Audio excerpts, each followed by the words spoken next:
மங்களேஷாய வித்மகே சண்டிகா பிரியாய தீமகி தன்னோ சம்ஹார பைரவ பிரச்சோதியாது. நெக்ஸ்ட் ஜென் ஆஸ்ட்ரோ நேயர்கள் அனைவருக்கும் ஆஸ்ட்ரோ பூர்ணாவின் அன்பார்ந்த வணக்கங்கள். இன்னைக்கு நாம பார்க்கக்கூடிய சிறப்பு பதிவு தமிழ் புத்தாண்டு பலன்கள். இந்த தமிழ் புத்தாண்டு பராபவ வருடம் ஏப்ரல் மாதம் 14ஆம் தேதி வருகிறது. இந்த ஏப்ரல் 14ஆம் தேதி இருக்கக்கூடிய கோச்சார கிரகங்களின் நிலவரங்கள் அப்படின்னு பார்க்கும்போது மிதுன ராசியில குரு பகவான், சிம்ம ராசியில கேது பகவான், அடுத்து பாத்தீங்கன்னா அந்த கும்ப ராசியில ராகு பகவான், அடுத்து மீன ராசியில செவ்வாய் புதன் சனி, அடுத்து சூரியன் சுக்கிரன். இதுதான் இந்த 14ஆம் தேதி மேஷ ராசியில சூரியன் உச்சம் பெற்று சுக்கிரனோடு சேர்ந்து இருக்கிறார். இதுதான் இந்த 14ஆம் தேதி அந்த பராபவ வருடம் பிறக்கும் போது இருக்கக்கூடிய கோச்சார கிரகங்களின் நிலவரங்கள். இந்த வருடத்துல வருட கிரகங்களான அந்த குரு பகவான், ராகு கேது, சனியினுடைய பெயர்ச்சி எந்த தன்மையில இருக்கு அப்படின்னு பார்க்கும்போது குரு பகவான் வைகாசி மாதம் 17ஆம் தேதி, அதாவது ஜூன் மாதம் 2ஆம் தேதி மிதுன ராசியிலிருந்து கடக ராசிக்கு உச்சம் பெற போறார். அந்த கடக ராசியில் இருக்கக்கூடிய அந்த குரு பகவான் அடுத்து ஐப்பசி மாதம், அதாவது ஐப்பசி மாதம் 14ஆம் தேதி, அதாவது நவம்பர் மாதம் 1ஆம் தேதி அதிசாரம் பெற்று மீண்டும் அந்த சிம்ம ராசிக்கு பெயர்ச்சி ஆகிறார். இந்த சிம்ம ராசியில இருக்கக்கூடிய அந்த குரு பகவான் அந்த அதிசார நிவர்த்தி எப்ப அடைகிறாரு அப்படின்னு பார்க்கும்போது தை மாதம் 10ஆம் தேதி 25ஆம் தேதி ஜனவரி மாதம் குரு அதிசார நிவர்த்தி அடைந்து மீண்டும் கடகராசிக்கு உச்சம் பெற போறார். இதுதான் இந்த வருட கிரகங்களான அந்த குரு பகவானினுடைய அமைப்பு. இந்த பராபவ வருடத்துல மிதுன ராசியிலிருந்து கடகராசிக்கும், கடகராசியிலிருந்து சிம்ம ராசிக்கும், மீண்டும் சிம்ம ராசியிலிருந்து கடகராசிக்கும் பயிற்சியாகி போறார். அடுத்து இந்த சிம்ம ராசியில இருக்கக்கூடிய கேது பகவானும் ராகு பகவான் கும்ப ராசியில இருக்கிறார். இந்த நிழல் கிரகங்களான இந்த சர்ப்ப கிரகங்களின் பயிற்சிகளாகப்பட்டது கார்த்திகை மாதம் 19ஆம் தேதி, அதாவது டிசம்பர் மாதம் 6ஆம் தேதி சிம்ம ராசியில இருக்கக்கூடிய கேது பகவான் கடக ராசிக்கும், அடுத்து கும்ப ராசியில இருக்கக்கூடிய ராகு பகவான் மகர ராசிக்கும் பயிற்சி ஆகிறார். இதுதான் இப்போதைக்கு அந்த பராபவ வருடத்துல இருக்கக்கூடிய கோச்சார கிரகங்களின் பெயர்ச்சிகள். அடுத்து சனி பகவான் அந்த மீன ராசியிலேயே இருக்கிறார். அந்த சனி பகவான் ஆகப்பட்டவர் அந்த ஜூலை மாதம், அதாவது 27ஆம் தேதி ஜூலை மாதம் அவர் அங்க வக்ரம் அடைகிறார் அந்த சனி பகவான். அப்போ அந்த வக்ரம் அடையக்கூடிய அந்த சனி பகவான் கிட்டத்தட்ட ஒரு 5 மாதங்களுக்கு வக்ரத்தோடைய செயல்படுறாரு. மீண்டும் டிசம்பர் மாதம் 11ஆம் தேதி, கிட்டத்தட்ட கார்த்திகை மாதம் 24ஆம் தேதியோட வக்ர நிவர்த்தி அடைகிறார். இதுதான் இந்த சனி பகவானினுடைய தன்மைகள். இப்போ இந்த பராபவ வருடத்துல ஒவ்வொரு ராசி என்பவர்களுக்கும் உண்டான மாற்றங்களை பற்றி தான் நம்ம இந்த பதிவுல தெளிவா பார்க்க போறோம். இந்த சேனல்ல முதன்முறையா பாக்குறீங்க அப்படின்னா சப்ஸ்கிரைப் பண்ணிக்கோங்க, பெல் பட்டன்ல ஆல் ஆப்ஷன் சூஸ் பண்ணிக்கோங்க. காலபுருஷனுக்கு முதல் ராசி நம்ம மேஷ ராசி என்பர்கள். இது எல்லாருக்குமே நல்ல ஒரு தெரிஞ்ச விஷயம். ஏன்னா மேஷ ராசி முதல் ராசியாக இருக்கிறதுனால எல்லா இடத்துலயுமே தன்னை ஒரு தனித்துவமாக காட்டிக்கொள்ள விரும்புபவர்கள் இந்த மேஷ ராசி என்பர்கள். ஒரு உயர்ந்த ஒரு இலக்குகளை வைத்து அந்த இலக்குகளை அடைவதற்கு போராடக்கூடியவர்களும் இந்த மேஷ ராசி என்பர்கள் தான்.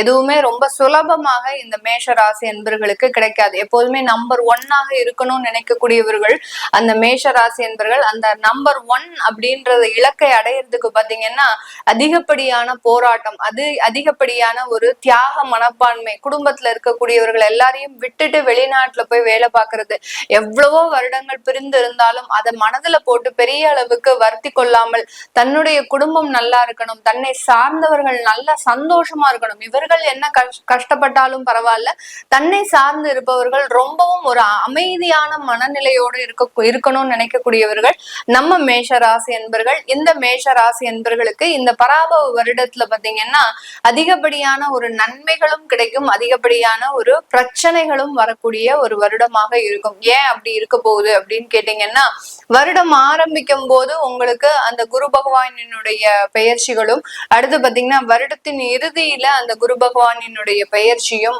அடுத்த வருடத்துல ஒரு மிட்ல பாத்தீங்கன்னா அந்த சனி வக்ரம் அடையிறதும், இதெல்லாம் பாத்தீங்கன்னா ரொம்ப இவர்களுக்கு ஒரு சாதக பாதக பலன்களை ஒரு 50% ஒரு ஈக்குவலா கொடுக்கறதுக்கு உண்டான ஒரு டைமாக இருக்கும். நிறைய மேஷராசி என்பர்கள் கடந்த காலத்துல இந்த 7.5 சனியினுடைய தொடக்க காலகட்டத்துல இருக்கிறதுனால வேலை இழப்புகள், இவர்கள் எதை எதற்காக வேலை இழக்கிறாங்க அப்படின்றது கூட தெரியாமல் அந்த வேலை இழப்புகள் இருக்கும். நிறைய பேர் பாத்தீங்கன்னா வெளிநாட்டுல அந்த வேலைக்காக போய் சேர்ந்த உடனேயே அதுல இருந்து சில பிரச்சனைகள் இவர்களுக்கு உருவாகி இருக்கும். இவர்கள் அங்க போய் நம்ம செட்டில் ஆயிடலாம், நம்மளுடைய குடும்பத்தை அடுத்த வருடம் அழைத்து கொண்டு வந்துடலாம், இந்த மாதிரியான நிறைய பிளான் எல்லாம் போட்டிருப்பாங்க. ஒரு திட்டமிடுதல் இருக்கும். அந்த திட்டமிடுதல்ல மிகப்பெரிய ஒரு பாதிப்புகளும் கூடயே இவர்களோட டிராவல் ஆகக்கூடிய ஒரு அமைப்புகளாக இருக்கும். இது இந்த பராபவ வருடத்துல கொஞ்சம் சீராகக்கூடிய ஒரு டைம். முழுமையா சீராகுமா? ஏன்னா ஒரு இடத்துல உங்களுக்கு வேலை கிடைச்சு நீங்க அங்க போய் ஜாயின் பண்ணிருப்பீங்க. இந்த வருடம் ஆரம்பிக்கும் போது மீண்டும் மறுபடியும் அந்த வேலையில சில சிக்கல்கள் ஏற்படுறதுக்கு உண்டான ஒரு அமைப்புகளும் வரும்.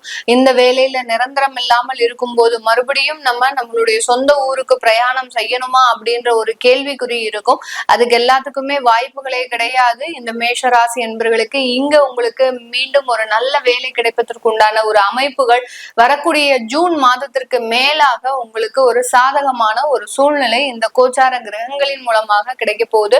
அடுத்து இந்த மேஷராசி என்பவர்கள் ரொம்ப முக்கியமா கவனிக்கக்கூடிய இடம் இந்த பராபவ ஒரு இடத்துல பாத்தீங்கன்னா குழந்தை பிறப்பு சம்பந்தப்பட்ட விஷயத்துல இருந்து இவர்களுக்கு மிகப்பெரிய ஒரு நிவர்த்தி அப்படின்றது கிடைக்க போகுது. ஏன்னா இங்க நெல் கிரகங்கள் அப்படின்னு சொல்லக்கூடிய அந்த கேது பகவான் 5ஆம் இடத்துல சஞ்சாரம் செய்யறதுனால திருமணமாகி இவர்களுக்கு ஒரு 3 வருடங்கள் ஆகியும் அங்க குழந்தை பிறப்பு அப்படின்றது தடைபட்டுக்கிட்டே இருக்கு. அதே சமயத்துல எவ்வளவோ ட்ரீட்மெண்ட் எடுத்தும் அதற்குண்டான ஒரு சாதகமான ஒரு விஷயங்கள் இவர்களினுடைய வாழ்க்கையில நடக்கல அப்படின்ற ஒரு வருத்தமான செய்தியோடு இந்த வருடத்துல ஆரம்பிக்கும் போது கண்டிப்பாக அந்த குழந்தை பிறப்புக்கு உண்டான சில சாதகமான ஒரு விஷயங்கள் இவங்களுக்கு கண்டிப்பாக கிடைக்க போகுது. செயற்கை முறை கருத்தரிப்புல மிகவும் ஒரு 90% ஒரு பலன்கள் உங்களுக்கு கிடைக்கும். இதுவரைக்கும் அந்த செயற்கை முறை கருத்தரிப்பிலேயே உங்களுக்கு எந்த விதமான ஒரு பாசிட்டிவான விஷயங்கள் கிடைக்காம இருந்தா கூட இந்த மேஷராசி என்பர்களுக்கு அதுல இந்த பராபவ வருடத்துல உங்களுக்கு 90% நல்ல ஒரு பாசிட்டிவான ரிசல்ட் இருக்கும். நிறைய பேருக்கு காதல் பிரிவுகள் அப்படின்றது கண்டிப்பாக இருந்திருக்கும். கடந்த காலத்துல ஒரு 2.5 வருடத்துல பாத்தீங்கன்னா நிறைய மேஷராசி என்பர்கள் காதல்ன்ற ஒரு விஷயத்தினால அதிகப்படியாக பாதிக்கப்பட்டிருப்பாங்க. ஏன்னா 5ஆம் இடத்துல கேது இருக்கிறதுனால அந்த ஒரு உணர்வுகள் அப்படின்றது அதிகப்படியாக இவர்களுக்கு வெளி தோன்றிருக்கும். இந்த மாதிரியான ஒரு அமைப்பை சேர்ந்தவர்களே கிடையாது இந்த மேஷராசி என்பவர்கள். நம்மளுக்கு காதலாவது கத்திரிக்காவது அப்படின்ற மாதிரியாக தான் இருப்பாங்க. ஆனா கடந்த காலத்துல இதனுடைய பெர்சன்டேஜ் அப்படின்றது அதிகரிச்சுக்கிட்டே இருந்திருக்கே ஒழிய குறைந்த ஒரு அமைப்புகள் கிடையாது. அதுல அதிகப்படியான பிரச்சனைகளையும் இந்த மேஷராசி என்பவர்கள் சந்திச்சிருப்பாங்க. இந்த மாதிரியான விஷயங்கள்ல காதல் திருமணங்கள் நடக்குமா இந்த பராபவ வருடத்துல இந்த மேஷராசி என்பவர்களுக்கு? அந்த காதலாகப்பட்டது திருமணமாக கன்வெர்ட் ஆகுமா? இல்ல பெற்றோர்களின் சம்மதம் கிடைக்குமா? என்னுடைய லைஃப் நல்லா இருக்குமா திருமணம் ஆனதுக்கு அப்புறம்? அந்த மாதிரியான கேள்விகளுக்கு முழுமையான ஒரு வளர்ச்சி பெற்ற ஒரு சூழ்நிலையை இந்த மேஷராசி என்பவர்கள் காதல் செய்யக்கூடியவர்கள் நல்ல ஒரு அமைப்பை பெற போறாங்க. உங்களுக்கு பெற்றோர்கள் பார்த்து வைக்கக்கூடிய சில திருமணங்களும் நல்ல ஒரு அரேஞ்ச்டு மேரேஜ் போன்ற சில விஷயங்கள்லாம் நல்ல ஒரு வாழ்க்கையை அமைத்து கொடுக்கக்கூடிய ஒரு சூழ்நிலையும் இந்த பராபவ வருடத்துல இந்த மேஷராசி என்பவர்கள் முழுமையாக பெற போறாங்க. அடுத்து தொழில் ரீதியாக நம்ம பார்க்கும்போது ஏற்றுமதி தொழில்களுக்கு நிறைய வரவேற்புகள் இருக்கும். இந்த வருடத்துல பாத்தீங்கன்னா இந்த ராசி என்பவர்களுக்கு ஏற்றுமதி தொழில்ல யார் யாருக்கெல்லாம் ஏற்றுமதி செய்யணும்னு நீங்க ஆசைப்படுறீங்களோ அவர்களுக்கு எல்லாருக்குமே இந்த ஆண்டு ஒரு பாசிட்டிவான ஒரு விஷயங்களே கொடுக்க போகுது. ஏன்னா 12ஆம் இடத்துல அந்த சனி பகவானும் இருக்கிறதுனால ஏற்றுமதி தொழில்களுக்கு முக்கியமான ஒரு வரவேற்பை இந்த மேஷராசி என்பவர்கள் பெறக்கூடிய ஒரு சூழ்நிலை.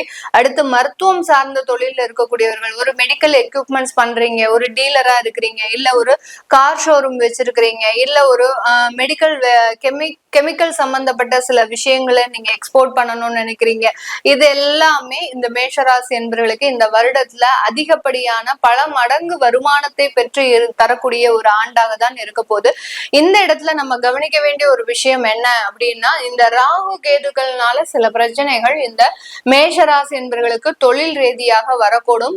அடுத்து பாத்தீங்கன்னா அந்த முதலீடுகள் சம்பந்தப்பட்ட பிரச்சனைகளும் வரும், கடன் சம்பந்தப்பட்ட சில தொந்தரவுகளும் வரும். இதெல்லாமே உங்களுடைய கோச்சார கிரகங்களின் நிலவரங்களோடு நீங்க உங்களுடைய சுய ஜாதகத்தை பாத்துக்கிறது நல்லது. ஏன்னா தொழில் செய்யறவங்களுக்கு எல்லாம் எந்த இடத்துல எந்த பிரச்சனைகள் வரும் அப்படின்றத நீங்க ரொம்ப முன்னேற்பாடோட செய்யக்கூடிய ஒரு வருடமாக தான் இருக்க போகுது. அதை நீங்க தெரிஞ்சுக்கணும் விருப்பப்படுறவங்க கீழே இருக்கிற நம்பருக்கு வாட்ஸ்அப்ல மெசேஜ் அனுப்பி நீங்க கன்சல்ட் பண்ணிக்கலாம். உங்களுடைய குழந்தைகளுக்கு ஜாதகம் எழுதணும், நியூமராலஜி படி பெயர் வைக்கணும்னு நினைக்கிறவங்களும் கீழே இருக்கிற நம்பருக்கு வாட்ஸ்அப்ல மெசேஜ் அனுப்புங்க. அதற்குண்டான விஷயங்கள் தெரிய வரும். உங்களிடமிருந்து விடைபெறுவது உங்கள் ஆஸ்ட்ரோ பூர்ணா. நன்றி, வணக்கம்.